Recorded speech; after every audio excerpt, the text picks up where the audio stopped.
Hello and welcome to your YouTube channel ISPCS विद्यालय। Hope आप सभी लोग अच्छे होंगे, स्वस्थ होंगे, मस्त होंगे और बहुत अच्छे से अपने स्टडीज पर फोकस कर रहे होंगे। आज हम चैप्टर स्टार्ट करने वाले हैं के इंडियन पॉलिटी का। आई थिंक 29 चैप्टर हमारा स्टार्ट होने वाला है और चैप्टर का नाम क्या है? जनहित याचिका, PIL, पब्लिक इंटरेस्ट लिटिगेशन, है ना। आप लोगों ने सुना होगा, कई बार सुना होगा। लिटिगेशन क्या होता है? याचिका, है ना। क्या है? पब्लिक इंटरेस्ट लिटिगेशन यानी कि जनहित याचिका। ठीक है। एक्चुअली में इसकी जो शुरुआत हुई थी वो अमेरिका में हुई थी, 1960 में हुई थी। वहां तक किस लिए हुई थी, किस बेसिस पर हुई थी, क्या सोच समझ के इसकी शुरुआत की गई थी, क्यों बनाया गया था? एक्चुअली में जो इसका बेस था वो ये सोच के बनाया गया था कि जो प्रभुत्व विहीन, है ना, जिसका कोई प्रभुत्व करने वाला, प्रतिनिधित्व करने वाला कोई ऐसा समूह जहां तक क्या है कि कानून की पहुंच प्रॉपर तरीके से पहुंच नहीं पा रही है। जनरली क्या लोग होंगे, वो कैसे लोग होंगे? ज्यादातर कैसे लोग हो सकते हैं? निर्धन लोग हो सकते हैं, ऐसा ना, जिनका प्रतिनिधित्व करने वाला कोई व्यक्ति ना हो। और कानून तो बने हैं, कानून तो देखिए हर किसी के लिए बने हैं, चाहे वो निर्धन हो, चाहे गरीब हो, जैसा भी हो, पर कानून भी प्रॉपर फंक्शनिंग वहां तक नहीं पहुंचा पा रहा है। क्योंकि क्या है, जो कानून है वो एक एक व्यक्ति के लिए मगर चीजें जब करेगा, जैसे वो उसने कानून तो बना दिया सभी के लिए, है ना, इक्वली बना दिया, लेकिन इम्प्लीमेंट नहीं हो पा रहा है प्रॉपर्ली। किसी के साथ देखिए दिक्कत, एक कानून तो हमारे यहाँ बना हो कि कोई चोरी ना करे, कोई बदतमीजी ना करे, कोई रेप ना करे, कोई बेईमानी ना करे, कोई धोखा ना करे, पर सारी चीजें होती है ना। तो क्या कानून एक एक व्यक्ति के पास पहुंच पाता है पर्टिकुलरली? ऐसे नहीं। और कैसे कुछ लोग क्या होते हैं कि कुछ लोग अच्छे पैसे वाले होते हैं या जो भी, तो वो अपनी चीजों को सही से करा पाते हैं। ठीक है, क्योंकि भीड़ इतनी है, जनता इतनी है कि कानून प्रॉपर फंक्शन नहीं कर पा रहे हैं वहां पे। तो ऐसे में कुछ लोग तो ऐसे होंगे जो अपने लिए, अपने हक के लिए लड़ लेंगे। ठीक है, अपने अधिकारों के लिए लड़ लेंगे, उनके पास लड़ने के लिए अथॉरिटी होगी, उनके पास पैसे होंगे, वो लॉयर कर लेंगे, अगर जिस भी फील्ड की उनकी लड़ाई हो, है ना, उस विषय में कर लेंगे। लेकिन एक जो गरीब आदमी होता है, एक जो निर्धन व्यक्ति होता है, उसके पास कोई सपोर्ट सिस्टम नहीं होता है इतनी बड़ी चीज में आने के लिए। यानी कि वो अपने जानते हुए, अधिकार जानते हुए भी, उसके अधिकारों का हनन होते हुए, उसके साथ कई गलत अन्याय और अत्याचार होते हुए भी उसके पास कोई सोर्स नहीं होता है कि वो अपनी जनहित याचिका डाल सके। यानी कि वो कानून का इतना ज्ञाता तो होगा नहीं व्यक्ति की खुद ही अपना केस लड़ ले, और लॉयर तक की उसकी पहुंच नहीं होगी, कोर्ट तक की उसकी पहुंच नहीं होगी, जैसे भी हो सकता है ऐसा। तो ऐसे में क्या किया गया, एक जनहित याचिका की शुरुआत की गई। उसमें क्या था, जो भी ऐसे समूह हैं जिनका कोई प्रतिनिधित्व नहीं हो पा रहा है, यानी कि प्रतिनिधित्व विहीन बोला गया इनको, ऐसे समूहों के लिए ये चीज बनाई गई थी, PIL, पब्लिक इंटरेस्ट लिटिगेशन, जिसको बोला जाता है जनहित याचिका। चैप्टर 29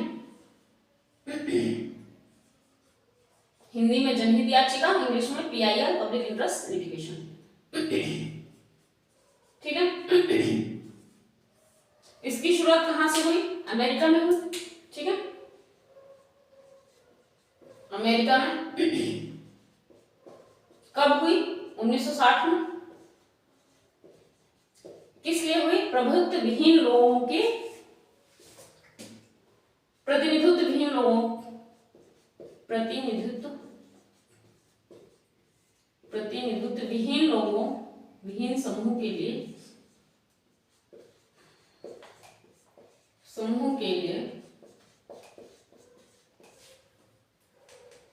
न्याय प्रक्रिया, ऐसा लिख सकते हैं ना, न्याय प्रक्रिया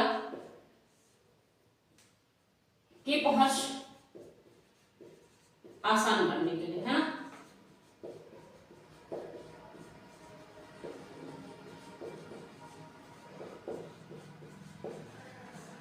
इसमें कैसे लोग ज्यादा होंगे? निर्धन व्यक्ति ज्यादा होंगे ना,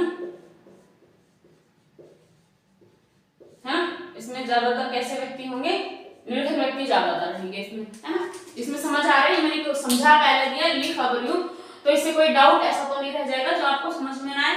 मेरे हिसाब से तो आपको आ जाएगा, है ना।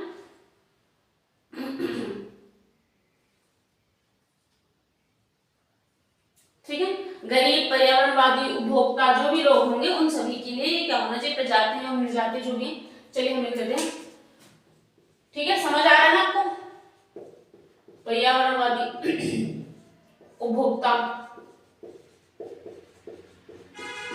आबादी क्योंकि ज्यादा है तो क्या होता है, न्याय की पहुंच वहां तक नहीं कानून की जो पहुंच है वो वहां तक नहीं पहुंच पा रही है, तो कानूनी रूप को या जो विधायी रूप है यानी कि जो कानून है, जो कानूनी प्रक्रिया है, उस सबको इन तक पहुंचाने के लिए, है ना, कि एक्चुअली में न्याय है क्या, अधिकार है क्या, उन सबसे उनको अवगत कराते हुए उनके अधिकारों का संरक्षण करने के लिए इस चीज का प्रयोग किया जाएगा। ठीक है, किस चीज का, जनहित याचिका। अच्छा, और ये भारत में कब प्रयोग किया गया?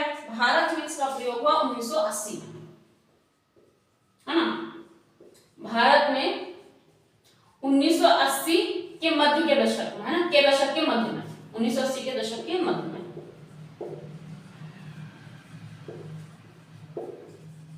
दो आपके न्यायमूर्ति रहे हैं, V R Krishna Iyer, V R Krishna Iyer, है ना, इनकी और न्यायमूर्ति थे। ठीक है, वी आर कृष्ण अय्यर, और एक नाम था दूसरा नाम मेरे को याद करना पड़ेगा, मुझे देखना पड़ेगा, मुझे याद नहीं आ रहा है, बी एन राव शायद,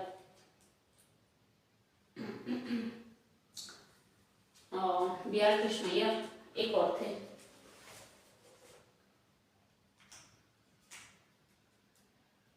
अच्छा हाँ ठीक है, पी एन भगवती थे। बी आर कृष्ण अय्यर और न्यायमूर्ति पी एन भगवती। ठीक है, बी आर कृष्ण अय्यर और पी एन भगवती। ठीक है,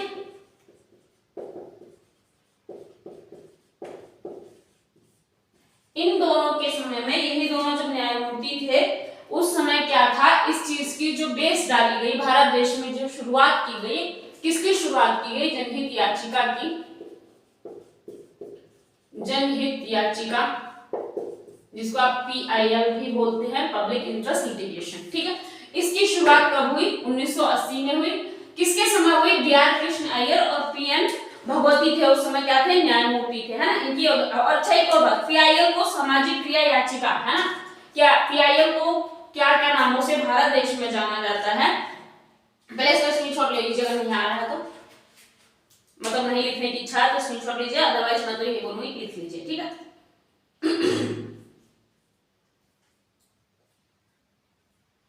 चलिए अब क्या क्या इसको कहा जाता है, ये जो PIL है, सामाजिक हित याचिका है ना, सामाजिक हित याचिका।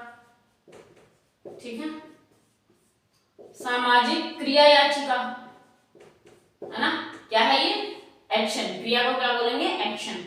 ठीक है, तो PIL को किन किन नामों से जब इन लोगों ने बताया इसके बारे में, इसकी शुरुआत की गई, तो इनको इनकी जो अवधारणाएं दी गई, डेफिनेशन दी गई, या जिस शब्दों से इनको माना या समझा गया, तो वो कौन कौन से शब्द हो सकते हैं, आपको पता चल गया आपको कि सामाजिक हित याचिका, है ना, सामाजिक क्रिया याचिका और वर्गीय क्रिया याचिका, है ना, वर्गीय क्लास, वर्गीय क्रिया याचिका। ठीक है, इन तीनों नामों से इनको किसको जाना जाता है, PIL को, PIL के नाम हम ऐसे लिख लेते हैं, कहीं कोई दिक्कत कोई परेशानी होनी नहीं चाहिए। ठीक है, PIL के और कौन कौन से नाम है, ये नाम है। ठीक है, इंडिया में कब शुरुआत हुई, 1980 में, अमेरिका से अडॉप्ट किया गया, अमेरिका में 1960 में स्टार्ट हुआ था।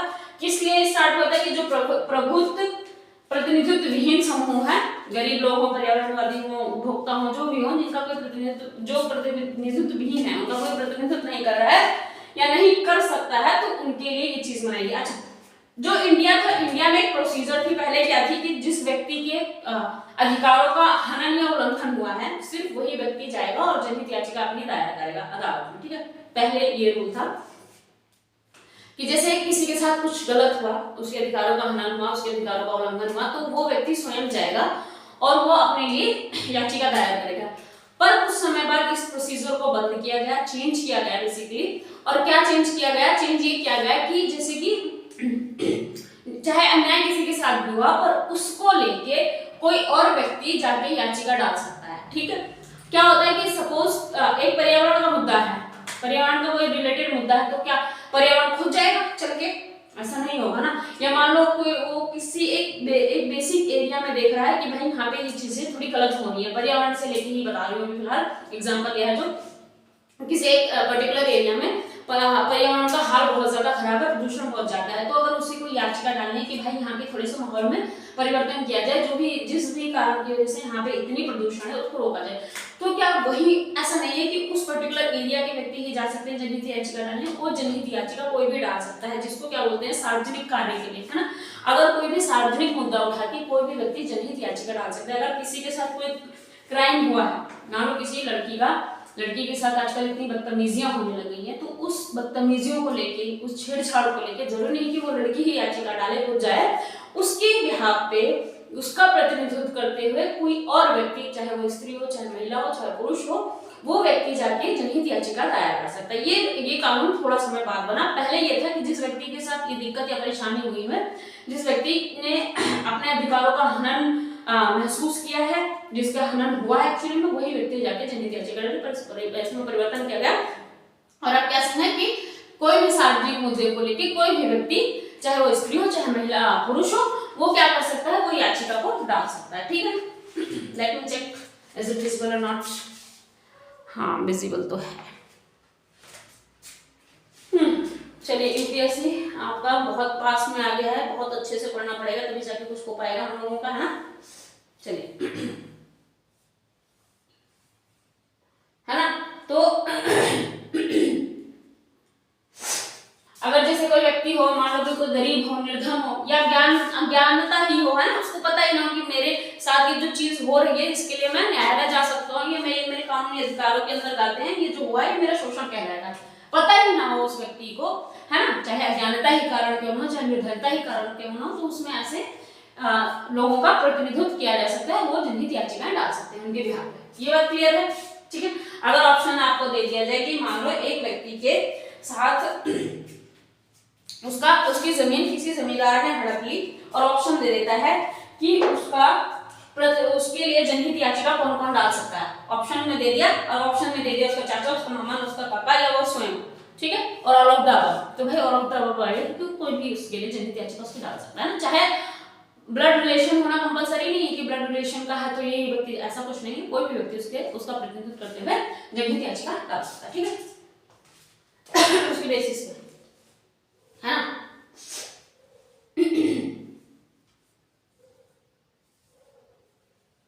जैसे एनजीओ वगैरह होते हैं जनरली, वो कर सकते हैं। ठीक है,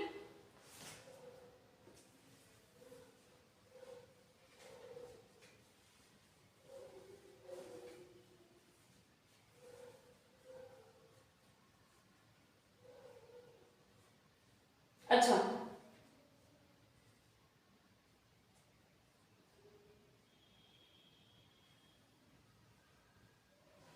जो हमारे यहाँ सर्वोच्च न्यायालय ने डेफिनेशन दी है, हाँ, सर्वोच्च न्यायालय ने पीआईएल को लेकर जो डेफिनेशन दी है वो क्या है?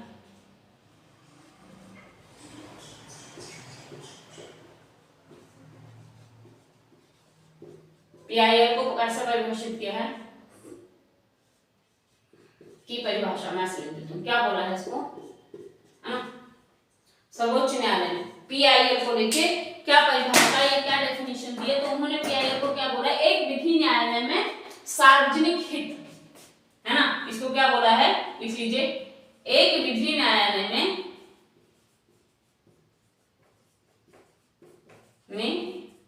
सार्वजनिक हित। ठीक है, किसके लिए बोला गया, आपके पीआईएल के लिए। क्या बोला, किसने बोला, सर्वोच्च न्यायालय ने क्या बोला कि ये क्या है, एक विधि न्यायालय में सार्वजनिक हित या फिर सामान्य हित, है ना, जिसमें जनता या किसी समुदाय के वर्ग का आर्थिक हित हो, है ना, या फिर सामान्य विधि भी हो सकता है जिसमें क्या है, जनता का सामाजिक या फिर आर्थिक हित हो। ठीक है, लिखने की जरूरत है या बोल दिया तो समझ आ गया। देखिए, एक विधि न्यायालय में सार्वजनिक हित या फिर एक सामान्य विधि में, ठीक है, जनता की सार्वजनिक या फिर आर्थिक हित जिसमें निहित हो ना, ऐसी कोई भी बात जिसमें सार्वजनिक हित या फिर आर्थिक निहित होगा ना, उसको किसी भी तरह का लॉस हुआ हो या कुछ भी चीज हो, किसी भी पर्टिकुलर प्रॉब्लम के लिए हो सकता है, जो कि कानून में लिखा है कि ये होगा तो गलत है आपके साथ। ठीक है, उन सभी बातों को लीजिए। ठीक है, next topic is, next heading is कि पीआईएल की विशेषताएं क्या है ना। पीआईएल तो आ गई भाई, पब्लिक इंटरेस्ट लिटिगेशन तो आ गई, तो इसकी कुछ विशेषताएं भी तो होंगी।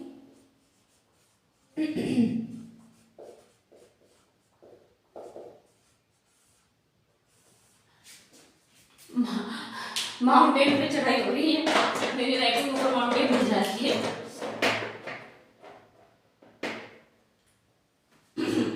देखिए इससे सबसे पहली बात क्या है, ये गरीब जनता की को न्याय तक ज्यादा अच्छे से पहुंचा पा रही है ना, पहुंचाने के लिए कर रही है। कहने का मतलब गरीब जनता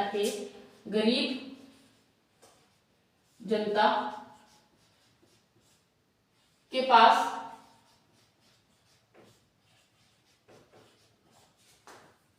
न्याय प्रक्रिया पहुंचाने को सुलभ कर रही है, आसान कर रही है ना, न्याय प्रक्रिया को पहुंचाने में, गरीब जनता के पास न्याय प्रक्रिया को पहुंचाने में सहायता कर रही है, सहायक है, ऐसे लिख लेते हैं। सिंपल सी बात है ना, गरीब जनता के लिए क्या है, ये भलाई का काम कर रही है ना, ठीक है। और क्या कर सकती है, किसी भी प्रकार के वाद विवाद को खत्म कराएगी, है ना, मान लो वाद विवाद का निपटारा कराएगी,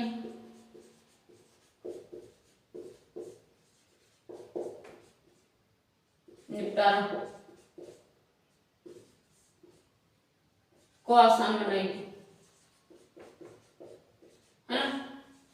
कैसे, जब याचिका डालेगी, ठीक है, एक मान लो जमीन का ही मुद्दा हो, किसी को जमीन लेनी है, जमीन हड़पनी है, या फिर मान लो एक व्यक्ति है उसने दो शादियां कर ली है, सपोज है ना, एक इंसान है, आजकल तो ऐसे गेम्स हो गया, कोई किसी से कितनी भी शादी कर लेता है ना, तो कानून की तरफ से तो एक ही शादी कर सकता है, दो शादी हो गई, तो अब जब पहली बीवी या दूसरी बीवी जिसको भी पता चलेगा वो क्या करेगी, लीगली वो याचिका डाली जाएगी ना उसके लिए। अब ऐसे में याचिका दूसरी तरफ से भी डलेगी, तो क्या हुआ, यहाँ पे वाद विवाद हुआ दोनों तरफ से, एक बोलेगा कि भाई इनको रद्द करो, एक कहेगा मुझे इसको रद्द करो, तो जो दोनों के वाद विवाद है इनको निपटाने के लिए क्या हुआ, दोनों तरफ से याचिका हुई। अब दोनों के वाद विवाद का निपटारा कैसे होगा, याचिकाओं के थ्रू दोनों पहुंचे हैं वहां पे, अब केस होगा, कोर्ट होगा, जो भी होगा, जैसा भी निर्णय होगा वो निकलेगा। तो बेसिकली निकला कैसे, दोनों तरफ से याचिकाएं डली तो उसी ने तो मदद करी, तभी तो ये वहां तक पहुंचे, याचिका डाली गई तभी तो वहां तक पहुंचे, और फिर तभी तो निर्णय ले पाया, क्योंकि यहाँ घर पे तो ये लीगल एक्शंस, लीगल निर्णय ले नहीं जाते ना, कि घर पे आप ले लो। घर पे मान लो किसी ने निर्णय सुना भी दिया तो उसको मानेगा कौन, कोई मानेगा, मेरे हिसाब से तो कोई नहीं मानेगा ना, पर जब बात कानून की या फिर आपके न्यायालय की तो सभी मानेंगे मेरे हिसाब से तो, है ना।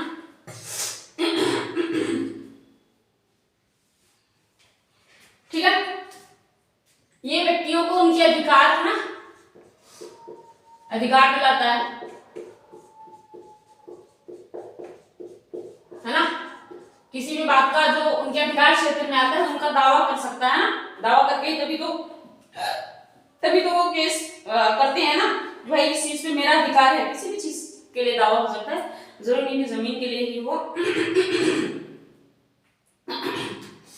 ठीक है, पीआईएल में क्या होता है कि जो भी अधिकार हैं उनका उल्लंघन या फिर अनदेखी नहीं होनी चाहिए, बेसिकली अधिकारों की रक्षा करता है ना। पीआईएल से क्या होता है कि जो उनके अधिकारों का हनन हुआ है उन अधिकारों की रक्षा होती है ना, तो सुरक्षित हो जाते हैं अधिकार की, भाई ये गलत है, ऐसा नहीं होना चाहिए था, ठीक है।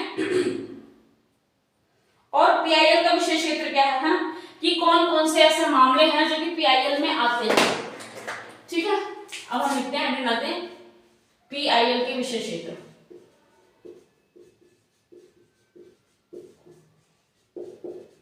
पीआईएल के विशेष क्षेत्र से मतलब है कि कौन कौन से ऐसे मामले होंगे जो आएंगे न्यायालय में और उनको माना जाएगा कि ये पीआईएल के विशेष क्षेत्र में आते हैं, क्योंकि देखिए न्यायालय में तो हजारों तरह के मामले जाते हैं ना, लेकिन कुछ मुद्दे हैं, कुछ मामले हैं जो पीआईएल के थ्रू जाते हैं, क्योंकि पीआईएल किन के लिए है, निर्धन समूहों के लिए या फिर जो प्रतिनिधित्व विहीन है, जिनकी पहुंच यहाँ तक नहीं है, अज्ञानता के कारण या निर्धनता के कारण किसी भी कारणवश यहाँ तक नहीं पहुंच पा रहे हैं। देखिए निर्धनता एक कारण है, अज्ञानता एक कारण है, एक सोशल इशू भी एक कारण है। जैसे मैं बताती हूँ फॉर एग्जांपल, जो मेरे दिमाग में अभी रैंडमली आ गई, सपोज एक लड़की है ना, उसके साथ कुछ बहुत गलत कर दिया, उसके हस्बैंड ने उसको घर से निकाल दिया, दूसरी शादी कर ली, एक्सट्रामैरिटल अफेयर करके कुछ भी कर लिया, उसको सोशली, एक लड़की को सोशली उस घर परिवार से इग्नोर करके हटा देगा, और वो दूसरी बंदे के साथ अब रह रहा है, उसके साथ मूव ऑन कर जाएगा, जो भी चीज जो आजकल देखने को मिलती है। अब वो लड़की अपने कहाँ है, घर पे है, ठीक है, इन जनरल जैसे भारत देश में हो रहा है, मायका और ससुराल के अलावा एक लड़की का कोई ठिकाना नहीं है। अब वो मायके में है, पर उसके पास सोशल प्रेशर ये है कि वो अपने लिए स्टैंड नहीं ले सकती है, क्योंकि जब अब कुछ ऐसे जो लड़कियों के हालात होते हैं उस पर एक स्पेशल मेरे को एकदम रैंडम चीज आ गई कि हमेशा निर्धनता और अज्ञानता ही ऐसा नहीं है अपने अधिकारों को न पाने का कारण, अपने अज्ञानता और निर्धनता नहीं है, और भी बहुत कारण जिससे इंसान अपने अधिकार नहीं ले पाता। स्पेशली 99% लड़कियों के लिए है ये बात कि उनको अज्ञानता भी नहीं है, निर्धनता भी नहीं है, और पढ़ी लिखी भी है और अच्छे से फाइनेंशियली भी ठीक है और खुद इंडिपेंडेंट भी है, बट स्टिल वो अपने अधिकारों के लिए लड़ नहीं पा रही, क्योंकि उनके पास सोशली प्रेशर, फैमिली प्रेशर बहुत होता है। वो क्या प्रेशर होता है? वो एक गलत प्रेशर होता है कि नहीं तुम ऐसा करोगी 4 लोगों को पता चलेगी, और अरे हम कोर्ट नहीं जाते हैं, हम पुलिस केस नहीं करते हैं, अरे ये तो गंदे लोग करते हैं, ये तो वो लोग करते हैं जिनकी कोई इज्जत ही नहीं होती, ऐसे लोग होते हैं, कोर्ट के चली जाओगी हाय राम, ऐसी वाली बातें बहुत जनरली अपने हम हर समाज में है ना, हर आपने हर आसपास देखी होगी। तो इस सिचुएशन में वो लड़की क्या करेंगे? अनपढ़ तो नहीं है वो लड़की, निर्धन भी नहीं है, पर फिर भी वो अपने लिए अपने अधिकारों के लिए लड़ नहीं सकती है। तो ऐसे में क्या होगा कि कोई एनजीओ वाला आएगा, एनजीओ वाली स्त्री पुरुष महिला जो भी आए वो आएगी और वो उसके अधिकार के लिए याचिका डालेगी, ठीक है, कि मैं तुम्हें न्याय दिलाऊंगा, ठीक है। उसके पास कोई सपोर्ट करने वाला नहीं है, है ना, वो बल्कि इंडिपेंडेंट भी हो, निर्धन भी नहीं हो, और उसको पता भी है कि मेरे अधिकार में आता है कि भाई मेरे हस्बैंड को दूसरी शादी करना अलाउड नहीं है, पर उसको फिर भी लोग बोल रहे हो कि नहीं तुम नहीं कर सकते। या ज्यादातर रेप केस में होता है ऐसा ना, लड़कियों को पुलिस केस करने, कोर्ट कचहरी जाने के लिए इजाजत नहीं दी जाती। इन जहां तक मैंने देखा है, जब किसी लड़की के साथ रेप हो जाता है तो उससे एक्सपेक्ट किया जाता है कि मर ही जाए तो ये अच्छा है। मूवीज में बहुत देखा है मैंने ऐसे, सबने देखा है, सबको ही पता है ना, मूवीज में जनरली है दिखाते हैं, फिर वो ये एक्सपेक्टेशन रखते हैं कि ये खुद ये मर जाए, ये ठीक है, वो आगे तक जाना नहीं चाहते, उस बंदे को सजा दिलाने में ही उनको ऐसा लगता है कि मेरी बेइज्जती हो जाएगी, मैं कोर्ट कचहरी जाऊंगा तो, ठीक है। तो ये सिचुएशन में क्या है, वो लड़की कैसी फंसी हुई है ना, वो सोशल स्ट्रक्चर की वजह से फंसी हुई है, वो फैमिली के गंदी मानसिकता की वजह से फंसी हुई है, और वो क्या कर रही है, वो स्टैंड नहीं ले पाती। तो यहाँ पे जनहित याचिका का बहुत अच्छा रोल हो सकता है। अगर जनहित याचिका है जो PIL है, ये बहुत अच्छा रोल निभा सकती है और निभाती भी है, कि ऐसे में क्या करेगी, वो उनके लिए स्टैंड लेगी, वो उनका प्रतिनिधित्व करेगी, और वो उनके लिए दावा दायर करेगी, केस दायर करेगी, याचिका डालेगी, ये सारी चीजें वो करेगी। तो ये मेरे दिमाग में आया कि जनहित याचिका इस मामले में बहुत अच्छा सपोर्ट कर सकती है सोशल स्ट्रक्चर को चेंज करने के लिए, है ना, क्योंकि अज्ञानता और निर्धनता ही एक ऐसा कारण नहीं है जिसकी वजह से वो अपने अधिकार न ले पा रहे हैं, और भी बहुत सारे कारण होते हैं। चलिए, ये थोड़ा सा मतलब बुक में तो आपके लिखी हुई बात नहीं है, लेकिन थोड़ा सा मेरे माइंड में आ गई तो बता दी, समझ आया तो समझ लेना, वरना वीडियो को आगे बढ़ा के देख लेना, ठीक है। चलिए, अच्छा, इसका विशेष क्षेत्र क्या, 1988 में जो सर्वोच्च न्यायालय था ना, चलिए 1988 में सर्वोच्च न्यायालय ने जितनी भी PIL आती थी, यानी कि जो पब्लिक इंटरेस्ट लिटिगेशन यानी कि जनहित याचिकाएं आती थी, उन पर काम करने के लिए कुछ बेसिक से रूल्स बना रखे थे, ठीक है, कि क्या है, किस तरह से करने, क्या आई है, क्या केस है, तो उसमें उसको PIL समझा जाता है, और उन पर काम करने का क्या तरीका होना चाहिए। तो उसके कुछ जनरल स्ट्रक्चर बने हुए थे, जो कि किस में थे, 1988 में थे, ठीक है। कुछ दिशा निर्देश थे, हाँ, इन दिशा निर्देशों को 2003 में फिर संशोधित भी किया गया था, ठीक है।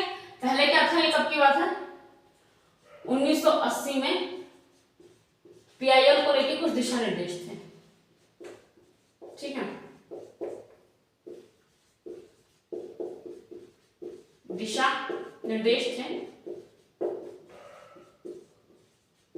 जो 2003 में परिवर्तित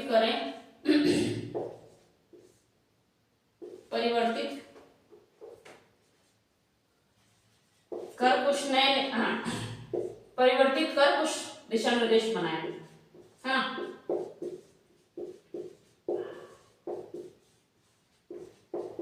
अच्छा, अब ये दिशा निर्देश क्या है, ये जान लेते हैं हम। अच्छा, 1988 है, ठीक है, 1988 है, ये 1980 नहीं है, ठीक है। अच्छा, इन्होंने क्या कहा कि कौन सी ऐसी याचिकाएं आएंगी जिन्हें जनहित याचिकाएं बोला जाएगा, यानी कि आने वाली याचिकाओं ही मतलब कौन से कैटेगरी के अंतर्गत आने वाली, कौन से वर्ग के अंतर्गत आने वाली याचिकाएं ही कैसी याचिकाएं मानी जाएंगी, जनहित याचिकाएं। तो जनहित याचिकाएं,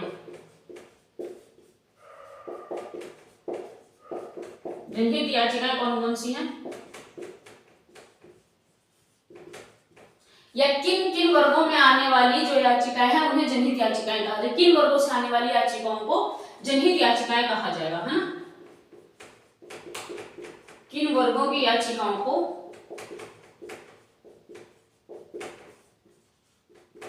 जनहित याचिका कहा जाएगा, ठीक है।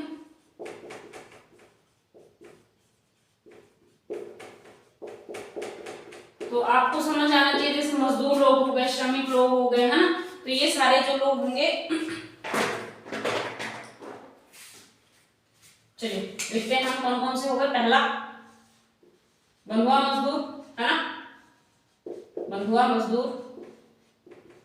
अगर इनकी याचिकाएं जो लेके जाएगा तो उसको क्या कहा जाएगा, जनहित याचिका। हाँ, उपेक्षित बच्चे, है ना, जिनका कोई नहीं है, जिनको धिक्कार दिया गया, फेंक दिया गया है, कहीं इधर उधर कुछ पड़े हैं, उपेक्षित बच्चे जो हैं, अगर इनके लिए कोई याचिका आती है ना, उनके हित के लिए कोई याचिका आती है, तो फिर उसको कैसे याचिका कहा जाएगा, उनको जनहित याचिका कहा जाएगा, है ना। या फिर जेलों से दाखिल मामले होंगे ना, जेलों से संबंधित, यानी कि जेलों के कैदियों से संबंधित बेसिकली, है, जेलों के कैदियों से संबंधित,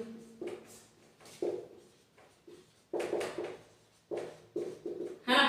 जैसे कि जेल में क्या हो, कैदियों के साथ, देखिए कैदी हैं, कानून क्या कह रहा है, उन्होंने सजा दी है, लेकिन फिर भी उनके जेल के अंदर भी कुछ अधिकार है ना, कि उनको खाना कैसा मिलना चाहिए, उनके साथ उनको जो उनकी काम है, जैसे वहां पर तो जो भी ईंट पत्थर तोड़ने का काम होता है, जो हमने टीवी में देखा है ना, वो काम है। उसके अलावा आप उनसे कोई फालतू चीज नहीं करवा सकते, जो उनको पैसे वैसे भी मिलते हैं, वो पैसे भी तुम्हें देने पड़ेंगे, है ना।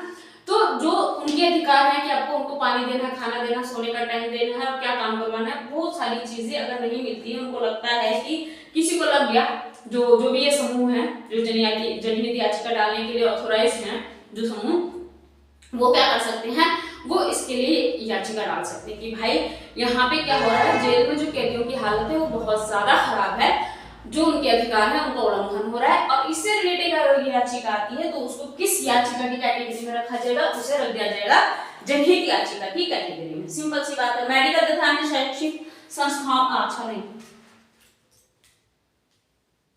ये तो नाम वाले में है ना, जेलों वाला हो गया, बंधुआ मजदूर का हो गया, अच्छा ठीक है। श्रमिकों का मजदूरी ना मिलना, है ना, श्रमिकों को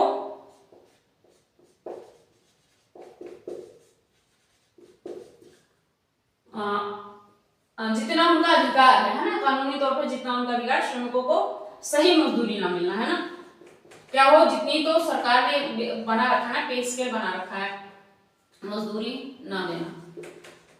स्किल्ड, अनस्किल्ड, सेमी स्किल्ड, जो भी तरीके से गवर्नमेंट ने रूल बना रखा है ना, कि इनकी इतनी सैलरी है, इतनी इनकी, आप स्किल्ड है, इनकी सैलरी इतनी है, प्राइवेट वालों की, गवर्नमेंट वालों की तो खैर कुछ कर ही नहीं सकता दिक्कत, प्राइवेट वालों के लिए कुछ अगर उन्होंने भी, जो नॉर्मल मजदूर हैं, श्रमिक हैं, है ना, तो उनके जैसे मजदूर से आपके दिमाग में आता होगा कि मजदूर वही है जो ईटा गारा का काम करते हैं ना, जनरली सभी प्राइवेट लोग बेचारे से मजदूर ही है, श्रमिक ही है ना, काम कर रहे हैं।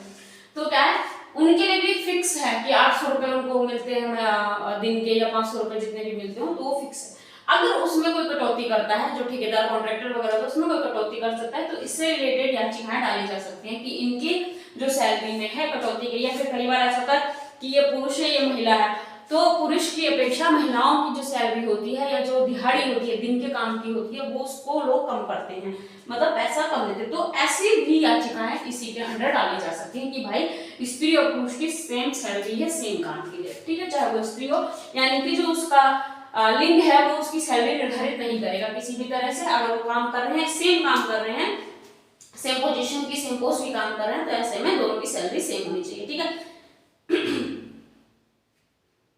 चलिए, अच्छा, एक और मामला है, जैसे पुलिस द्वारा कोई मामला दाखिल नहीं किया गया, आपको आपके साथ ये केस सभी ने फेस किया होगा मेरे हिसाब से, कि पुलिस द्वारा ना केस जल्दी से दायर नहीं किया जाता है, केस लिखते ही नहीं है, वो द्वारा केस ना लिखना, है ना।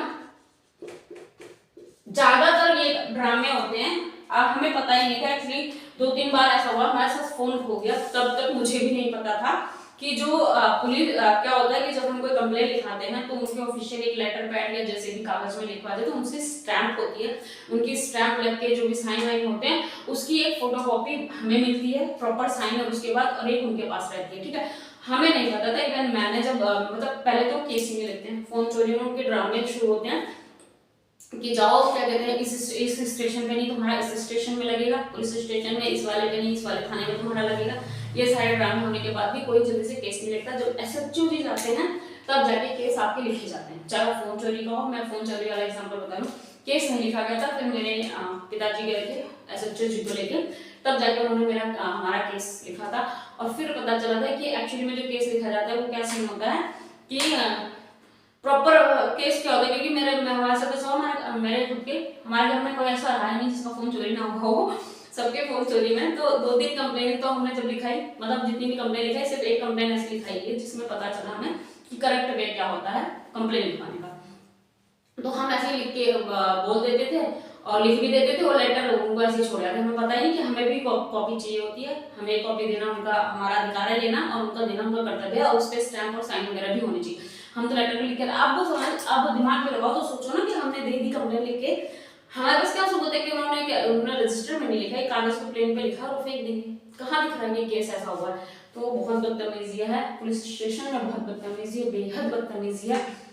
मतलब भगवान अगर कभी ऐसे लोग फंस जाए, वरना तो पुलिस वाले भी बहुत मतलब बहुत ही अच्छे जो होते हैं वही लिखते होंगे, वरना जल्दी से तमीज से बात भी नहीं करते लोगों से, केस वेस लिखना तो बहुत दूर की बात है। तो जब उनको पता कि जनहित याचिका ऐसे ही केसेस में डाली जाती है, ये तो चलो फोन चोरी होना चाहिए ना, ये तो छोटी बात मान ले सकते, वैसे क्राइम को बढ़ावा देने के लिए भी बहुत बड़ी बात है ना कि बंदे पुलिस चौकी के सामने से फोन छीन, 2 बाइक वाले पुलिस चौकी के सामने से मेरे हाथ से फोन छीन के ले गए थे, सोचो। तो आई वॉज शॉक कि ये मेरा एरिया मेरी कॉलोनी है, इसमें कोई चोरी नहीं करेगा फोन। तो मेरे दिमाग में आया नहीं कि मेरा फोन छीन गया है चोरी के पर्पज से, आई थॉट कि मेरे किसी जानने वाले ने भाई ने फोन छीन लिया है। तो फिर जब बहुत स्पीड में बाइक भगी तब समझ आया कि पुलिस चौकी के सामने की बात है, और उन्होंने कंप्लेन ऐसे लिखी थी नॉर्मल कि पहले तो लिख ही नहीं रहे थे, फिर उन्हें पता चला कि मेरे पिताजी कौन है, फिर उन्होंने कंप्लेन लिखी, कंप्लेन में लिखने में भी सिर्फ उन्होंने कागज लिया, लिख के खुद रख लिया उन्होंने, हमें कुछ नहीं दिया ना, हमें उस टाइम अंदर जानकारी थी कि हमें भी कुछ मिलना चाहिए। तो अगर ऐसे केस फेस होते हैं तो ये जो बड़े लेवल पे केस है कि ज्यादातर क्या है किसी लड़की के साथ कुछ बड़ा दुर्व्यवहार हो जाना, ऐसे में केस अगर नहीं लिखते हैं ना, कई बार हमने फिल्मों में देखा है कि केस नहीं लिखते हैं, भगा देते हैं, गरीब की लड़की है या कैसी भी लड़की है और जिसने बदतमीजी की हो बहुत अमीर घर से है, तो ऐसे में क्या होता है नहीं लिखा जाता है केस। तो इसके लिए याचिका डाली जाएगी कि कंप्लेन नहीं लिखी गई है, वो याचिका, ये कंप्लेन सिर्फ लड़की के मामले में नहीं, और भी किसी भी प्रकार की कंप्लेन जो आपकी नहीं लिखी गई पुलिस स्टेशन में उसको लेकर याचिका डाली जा सकती है। वो याचिका कैसी कहलाएगी, जनहित याचिका के अंदर आएगी। ठीक है, और महिलाओं पर अत्याचार है ना,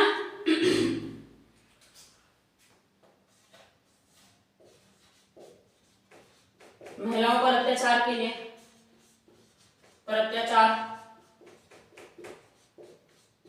जुड़े मुद्दे हैं, पर्यावरण से जुड़े मुद्दे,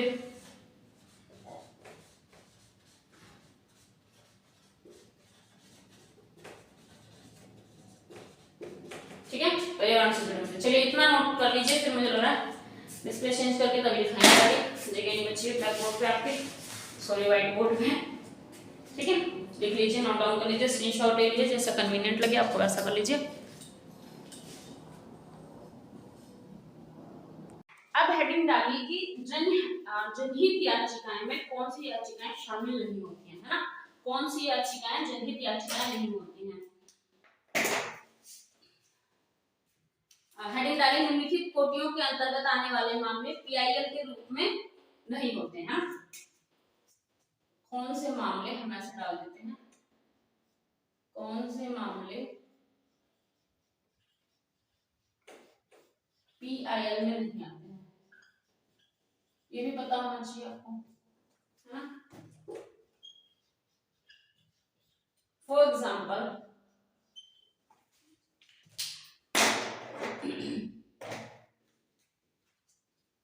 मान लो कोई मकान मालिक और किराएदार का मामला है, मकान मालिक किराएदार का मामला, ठीक है।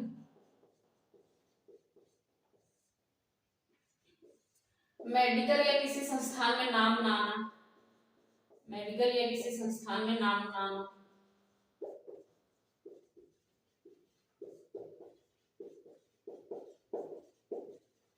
देखिए अगर मकान मालिक या किराएदार का कोई मुद्दा है, किसी ने उसको किराया नहीं दिया, जो भी चीज किसी और रीजन से भी लड़ाई हो, तो मकान मालिक और किराएदार का जो मुद्दा जाएगा वहां पे, जनरली किराए के लिए ही होगा और किसी होगा, तो वो मुद्दा जनहित याचिका नहीं माना जाएगा, है ना, पीआईएल का अंडर नहीं आएगा। या फिर किसी बच्चे का ऐसा हुआ, किसी ने किसी को एग्जाम दे रखा है, कोई टेस्ट दे रखा है, किसी एडमिशन में कोई फॉर्म भरा है, उसका नाम वहां पे नहीं आया, तो उस केस में ऐसा नहीं है कि उस बात की याचिका को लेके वो कहां पहुंच जाए, वो जनहित याचिका के अंडर में आ जाए, ठीक है। इस याचिका को जनहित याचिका नहीं माना जाएगा ना। या फिर वो जल्दी सुनवाई, है ना, किसी ने कहीं उसका केस नहीं चल रहा है, अब वो याचिका डाल दे कि भाई जल्दी सुनवाई नहीं हो रही है ना, जल्दी सुनवाई की याचिका, ये भी नहीं डाल सकता है वो। कि जैसे मान लो कहीं केस चल रहा है, अब इतना जल्दी तो हो नहीं जाता, आप सभी को पता है कि कोर्ट केस सालों साल चल जाता है, तो जल्दी सुनवाई की भी याचिका वो नहीं डाल सकता, अगर ऐसी याचिका मतलब डाली गई है तो वो जनहित याचिका के अंडर नहीं है, ठीक है। अच्छा, अब हम पढ़ लेते हैं कि हमारे पीआईएल के सिद्धांत क्या है, हाँ, पीआईएल के सिद्धांत, पीआईएल के सिद्धांत,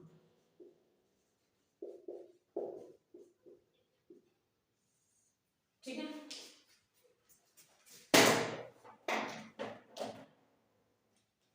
आपको पता है कि अनुच्छेद 32 और 226 जो है ना, अनुच्छेद 32 और 226 क्या है ये और किस लिए है ये? अनुच्छेद 32 लिख रहा है क्या? ठीक दिख रहा है, समझ तो आ ही जाएगा, इतना तो दिख रहा है, जूम कर दूं क्या?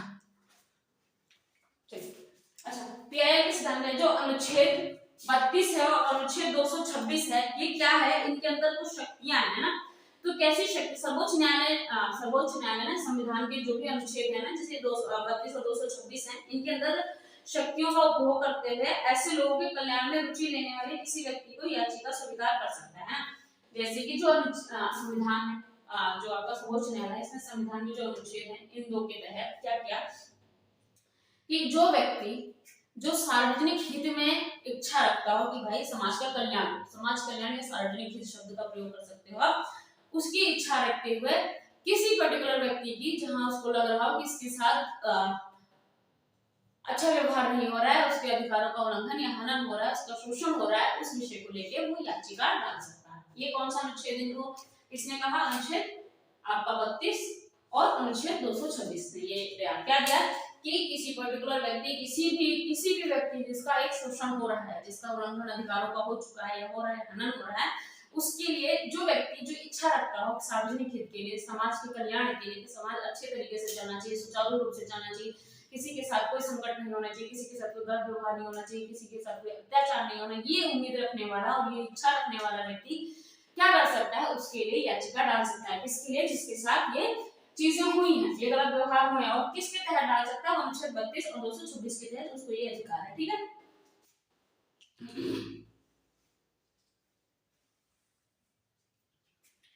जब भी अधिकारों का उल्लंघन हो रहा हो, है ना, तो ऐसा किया जा सकता है, अधिकारों का उल्लंघन देखकर, है ना, अधिकारों का उल्लंघन होने पर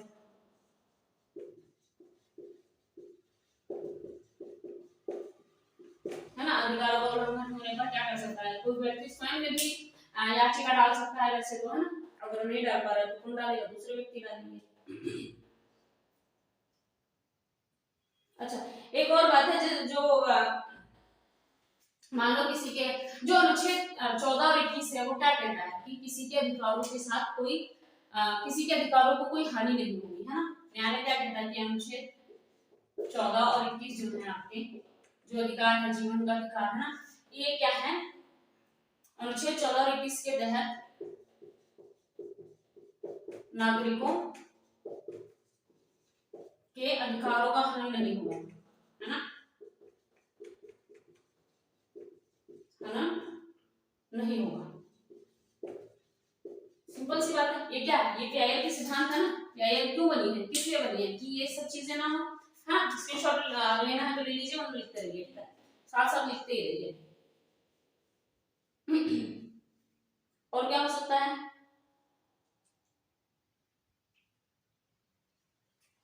कोई भी अधिकार का उल्लंघन हुआ है, हनन हुआ है ना? कोई शोषण हुआ है, शोषण हुआ है, शोषण, अत्याचार, है ना? अत्याचार, दुर्व्यवहार, है ना? वो क्या होता है? अभी जैसे कि कितनी चीजों पे जो पनिशमेंट लगाई गई है ना, कि किसी को क्या उनको गाली देने पे, उनकी जात के नाम पर गाली देने पे, है ना, इस चीजों पे जैसे कि लगाई गई है क्या, बैन किया गया एक तरह से ना, सरकार ने प्रतिबंध लगाया कि अगर तुम ऐसे व्यक्ति को कुछ ऐसा बोलते हो, इस शब्द का प्रयोग करते हुए बोलते हो, तो क्या बोला जाएगा, आपको, आपके लिए पनिशमेंट होगी, है ना, आपको सजा दी जाएगी, आपको इतनी जो भी जुर्माना लगाया जाएगा वगैरह वगैरह, ये सारी चीजें की गई। ठीक है, बार बार हटा लूं, जिम में जिम है नहीं मेरे पास, देख लो।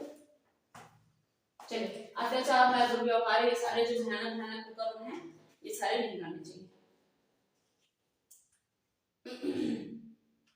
अब क्या करते हैं, पीआईएल दाखिल करने संबंधी दिशा निर्देश क्या है? हाँ, पीआईएल दाखिल करने संबंधी दिशा निर्देश, हेडिंग डालिए, पीआईएल दाखिल करने संबंधी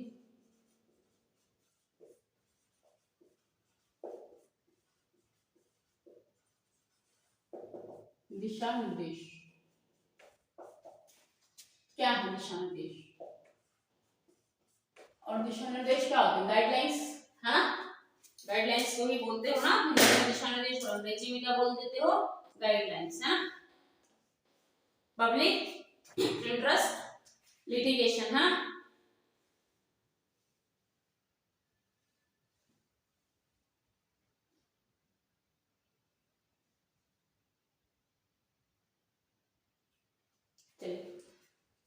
तो क्या सर्वोच्च न्यायालय के हिसाब से, इवन सबके हिसाब से उन्होंने क्या कहा है, एक शब्द प्रयोग किया था कि जो पीआईएल है ना, ये कोई गोली नहीं है कि किसी मर्ज में तुमने इसको खाया और तुरंत इलाज हो गया, यानी कि अगर ये कुछ पर्टिकुलर केसेस के लिए, चीजों के लिए ही उपयोग किया जाएगा, और कुछ पर्टिकुलर व्यक्तियों के लिए किया जाए, यानी कि जिनकी पहुंच नहीं हो, बेसिकली, है ना, न्याय तक उनकी पहुंच नहीं हो पा रही है, कानून जिन तक नहीं पहुंच पा रहा है, वही निर्धनता और अज्ञानता बोल के किसी का भी ऐसे शोषण हो रहा है जहां तक वो नहीं पहुंच पा रहा है, खुद से नहीं अपने लिए स्टैंड लेने के हालात में है, उस सिचुएशन में ही किया जाएगा। ऐसा नहीं कि हर चीज को लेके आप वहीं पहुंच जाओ जनहित याचिका के अंदर, ऐसे नहीं। उन्होंने जैसे डिवाइड किया ना, हमने पढ़ा कि कौन कौन से मामले हैं जो कि जनहित याचिका में आएंगे, कौन कौन से मुद्दे हैं जो जनहित याचिका में नहीं आएंगे। तो उन्होंने कहा है कि जो पीआईएल है, ये कोई ऐसी गोली नहीं है कि हर मर्ज में इसको खा लोगे और सब ठीक हो जाएगा, यानी कि जो उनको बहुत महत्वपूर्ण मुद्दे लग रहे हैं, जहां देखिए, अब जो कोई पढ़ा लिखा व्यक्ति होगा, है ना, ज्यादा से ज्यादा टाइम पढ़ा लिखा व्यक्ति क्या करता है, अपने अधिकार के लिए स्वयं भी लड़ ही लेता है ना, पर जहां नहीं लड़ पाए, वो निर्धन हो, अज्ञान हो, कमजोर हो, किसी भी कारणवश मजबूर हो, है ना, मजबूरी भी इसमें आना चाहिए, तो इन सब रीजंस में जो व्यक्ति इच्छा रखता हो उनकी भलाई करने के लिए वो कर सकता है, वो कर सकता है। ऐसा नहीं है कि आप हर मुद्दे में जाके क्या है, पीआईएल डालते फिरेंगे, हर मुद्दे में आप जनहित याचिकाएं डालते फिरेंगे, तो ऐसा नहीं है। ठीक है, जब आपको लग रहा है कि आपके मानवीय अधिकारों की रक्षा की जरूरत है ना, कोई कमजोर वर्ग है जो ऐसा नहीं कर पा रहा है, तो उसके लिए सामाजिक और आर्थिक स्थिरता के लिए, मतलब सामाजिक और आर्थिक न्याय के लिए वो याचिका डाल सकता है। तो क्योंकि ऐसे भी बहुत केस आते होंगे कि फटाफट लोग याचिकाएं डाल रहे हैं है ना, तो उन्होंने निर्देश दिया है कि कौन कौन डाल सकता है, ये किसके लिए, जो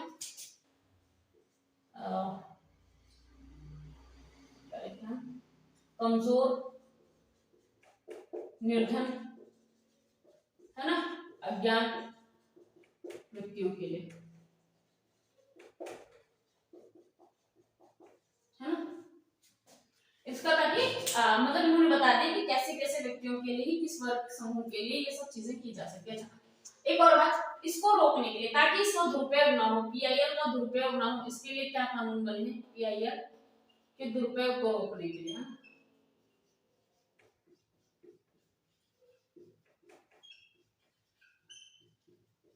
रोकने के लिए उपाय,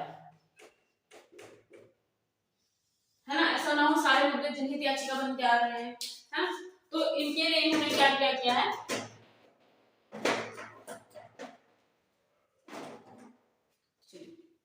जो सच में जरूरी मुद्दे हैं, है ना, सत्य, सच में जरूरी मुद्दों को क्या करें, प्रोत्साहित करें।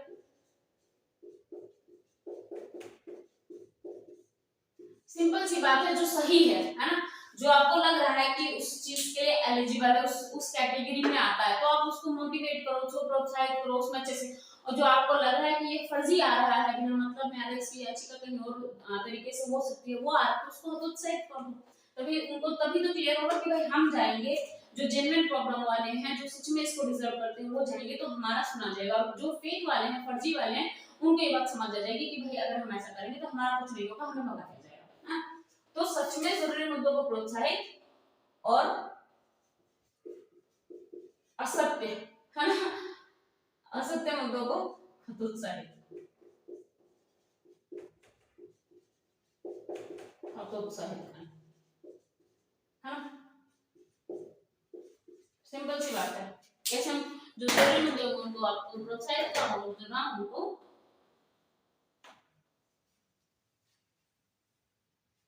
चलिए। न्यायाधीश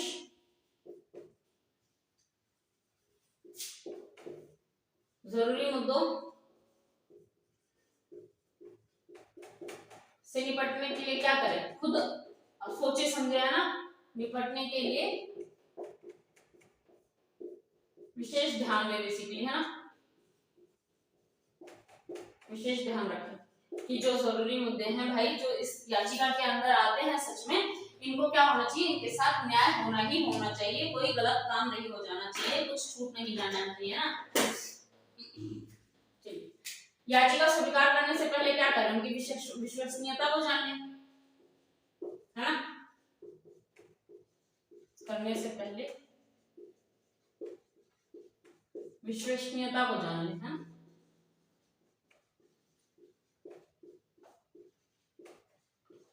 जान ही ले पहले कि भाई ये सच में इसी याचिका के अंतर्गत आना चाहिए या नहीं आना चाहिए, ना, उसको समझ नहीं, अगर आता है तो ठीक है काम, नहीं आता है तो, है ना। प्रथम दृष्टिया आश्वस्त हो, है ना, इसको क्या बोला जाता है, प्रथम दृष्टिया आश्वस्त। देखो एक मच्छर घूम रहा है बेचारा, काटेगा मेरे।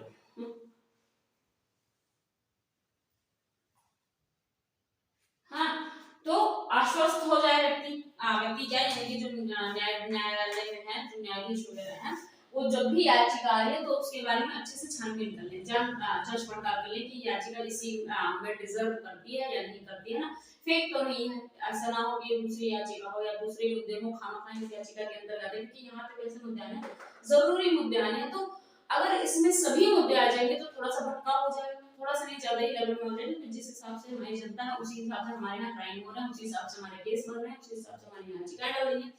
तो क्या होगा, अगर सभी मुद्दे इसी में आ जाएंगे तो फिर विशिष्ट नहीं रह पाएगी, विशिष्ट नहीं रह पाएगी, इसका मतलब है जो लोग छूट रहे हैं, जिन तक न्याय नहीं पहुंच पा रहा है, फिर से स्पेसिफिकेशन नहीं रह पाएगी क्यों नहीं चाहिए मुद्दे, है ना। अगर सभी लोग आ जाएंगे तो इसमें जांच पड़ताल कर ले, है ना, विश्वसनीयता जान ले, है ना, आश्वस्त हो जाए, खुद आश्वस्त हो जाए, है ना, कि मुद्दा ठीक है, सही है, प्रथम दृष्टया, यानी खुद पहले चेक कर लें, प्रथम दृष्टया पहले खुद जांच कर लें, वही बात हो गई, प्रथम दृष्टया कर लें, है ना।